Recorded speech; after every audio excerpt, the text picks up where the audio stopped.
Welcome to another video for Practical Reef, which tomorrow is going to be exactly 2 months old. So as you can see, everything was transferred from my Pragmatic Reef into this tank, I would say about a month ago. And some things are doing very well, some things are doing average, some things are doing a little bit poor, but I have not yet, knock on wood, lost a single coral, which I'm very happy about.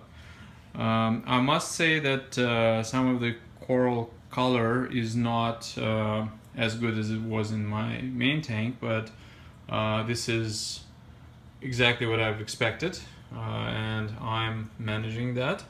One of the reasons is clearly this is a new tank, so the first 6 months a lot of people don't even put any SPS corals, and in my case, as you can see here, there's probably not a single coral that doesn't have a fancy name onto it. So for example, this is a rainbow loom, there's a red planet right next to him, tiramisu, different types of bonsai, Jedi, and you name it, just every fancy coral. Here's the strawberry shortcake, for example, which is not doing too bad, but can it be better?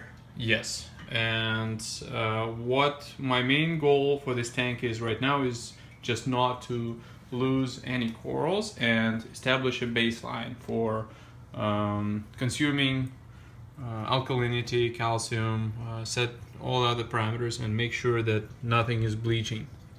So for example, over here you can see that some of the coral colors are definitely not as vibrant as I would hope.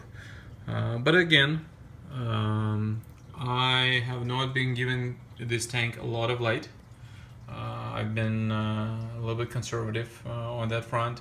There's definitely been a few alkalinity swings that I'm trying to stay on top of. But overall, I'm definitely very pleased with how the tank is looking. And if the corals are alive, that's pretty much half the battle. I'm sure I can tweak the colors in a few months. Let's just get through the summer without losing any of the corals. Now, I did say that something is doing poor, and I must say that the only thing that is not doing well is my clam. So I have no idea what happened there, but as soon as I moved it over, it was partially closed. As you can see, sometimes different shrimp would hop on it and kind of try to pick at it, which is also not a good sign. But there's not much I can do at this point. Just keep an eye on it and wish it well. So this is kind of the update. I'm gonna quickly show you what's underneath the tank as well. So I've done a lot of work here. It's just setting things up. So notice that my cabinet light is turned on by just a wave. So it's got a sensor. So things are pretty neatly organized. I've built a kind of a false wall over here. So everything is set up. It's definitely a bit of an overkill for this tank, but I've basically taken all of my equipment for my big tank and put it onto this one.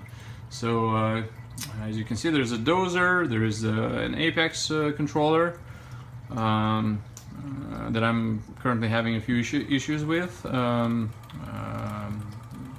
I can talk about it later. Skimmer, Nias skimmer, I absolutely love. It's great. I always thought that I'd never have anything other than Bubble King, but this particular guy is nice. I've removed the filter socks. I've removed the sponge. There's the trusty Vectra over there, Ecotech. I'm loving this pump. It's certainly the best one I've had. And that's basically how things are at the moment. So everything is neatly organized, and the sound that you're hearing right now, this is my water change system. Yes, I'm running an automatic water change system on a 54-gallon aquarium.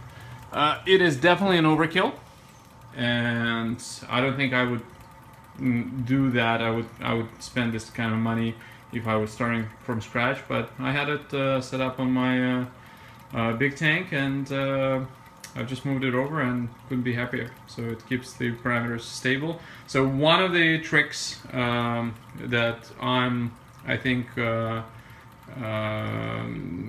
that resulted in such a healthy system, I haven't had any issues with the SPS corals, is right now I'm doing very large water changes. So I think I'm at about 30 liters per day, which is what, about 8 gallons, I'm thinking.